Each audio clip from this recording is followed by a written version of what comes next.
How do you deal with a pal like the Saudis when the best thing you can say about them is that they're not ISIS? President Obama met this week with the House of Saud, where he met with the monarch. Now, for you leftists, that's not just a butterfly. It's royalty, and it's the kind that doesn't take to progressive causes. When you condemn Christian bakers over here, remember that over there, people can die for being gay. If you think it's normal in 2016 to meet with kings, replace that word with pirates. It's just weird. Second, this ally is blackmailing us, threatening to dump U.S. assets if we make them liable for damages from 9/11.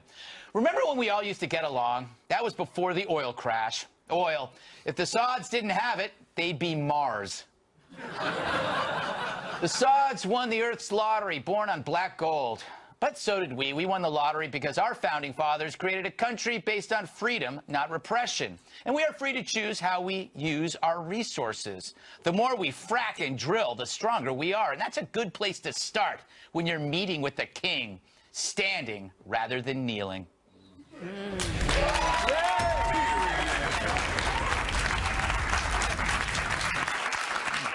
go to our foreign policy expert on the panel. Joe.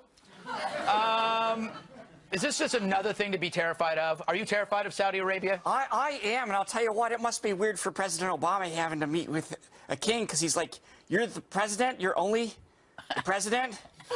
You have to stop being the most powerful person in the world. But I'll tell you what, if Saudi Arabia wants to dump assets, if we say that there's evidence that they were partly responsible for 9/11, that's good. They're doing less terrible things to America now. Yes. I think I follow that, Ambassador. I believe what he said was insane, but I followed it. What do you make of this meeting? By the way, coincidental that we just sent a whole bunch of Gitmoites to Saudi Arabia? Well, I think the real issue here, you may not like the king or you may not like the Saudis. How do you feel about the Ayatollahs in Tehran, the president's newest big buddies? So actually what he was going to Saudi Arabia for was to tell the Gulf Arabs that they should get along with people who would just as soon massacre them. Right. So it was a tough message for the president to bring, and, you know, the feeling is probably mutual. What? I mean, but again, it's like, okay, we like you because you're not Iran. It's like, why do we have to pick sides? You know what I mean? Can't we all just get along? Yes, to quote the great late Rodney King. Kat, what do you think? That's why we shouldn't have gotten all involved in this mess in the first place. Oh, so what, you just going to hide? Yeah, you know, actually, no, I think that this is, you know, what did they, the White House said this cleared the air? Yeah. This conversation, it cleared the air. Yeah, they're probably totally right. I think everything's better now.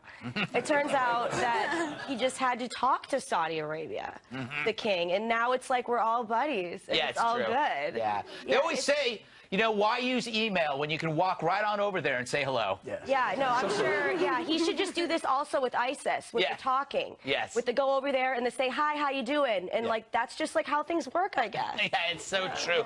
Larry, you probably performed over there.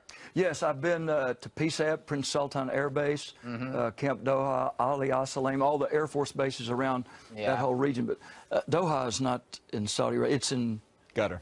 Okay, but PSAP. All right, this isn't like... This isn't geography. It's a travelogue. I did it for our Try to stay on troops, on target here, Larry. Okay, focus. Okay, well, my take on this, I know that you, being the Bible scholar that you are, have studied, you know, the Scripture. You might have missed a little deal. Actually, the last thing that Moses said when he came down to bring the 10 Commandments, which are the 10 Commandments, not the 10 suggestions, but before he dumped that on the children of Israel, the last thing he did, he kind of looked up toward heaven. He said, now, God, I want to make sure I have this straight. You're going to give the Arabs all the oil, and you want us to circumcise ourselves with no painkiller. That's the part. So it is about the oil. Yeah. It is about the oil. And I'm from West Texas. I'm from Odessa, Texas. It is the center of the largest oil field on this planet. My daddy was a driller for 30 years. You know, don't tell me about the oil business. That's like telling Noah about high water and elephant poop. I know about the oil field. We have enough oil here, but in order to placate the lefties, now it is also about security. We treat our Israeli friends. Right. And they have the greatest, I mean, they are some airplane flying son of a guns. So we treat that part of the security like dirt. Yeah. And then go, am I right, Mr. Ambassador? Get me out of this. This is exactly the right thing. I was going to say that, and then I... Yeah, maybe I didn't. In the UN, they have.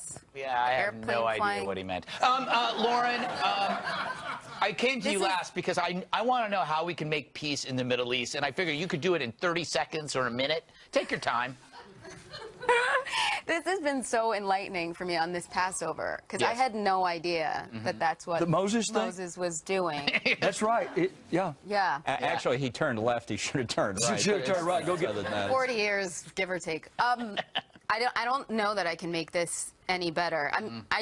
I'm glad that he didn't bring Michelle, because you know, if you make out there, yes, you go to jail. In public, yes. In public, yeah, you can't do any of that, and you can't wear shorts. I know. And you can't. Apparently, you don't even wear shorts here. Arrested.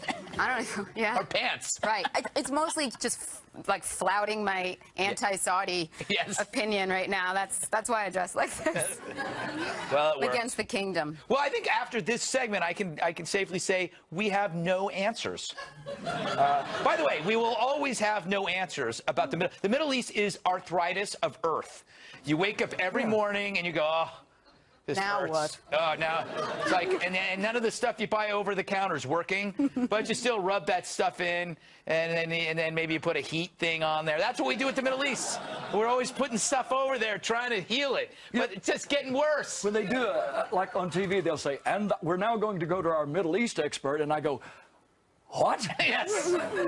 Yes. What test did you pass that now says put Middle East expert, except for our... Well, I wanted to talk about the whole heavy water thing. Why are we buying heavy water with Iran? I mean, from Iran. Makes no sense to me, but... To aid the Ayatollahs. That's the president's principal objective. Wow. All right.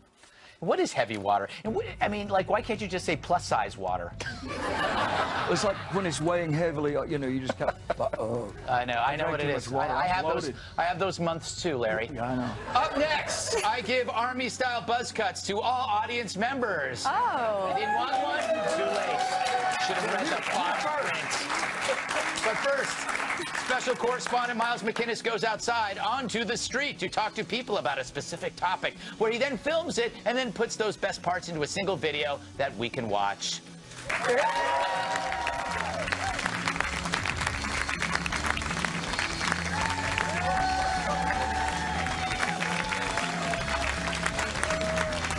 If you'll be in the New York area and would like to be part of our studio audience, email Greg Tix at foxnews.com.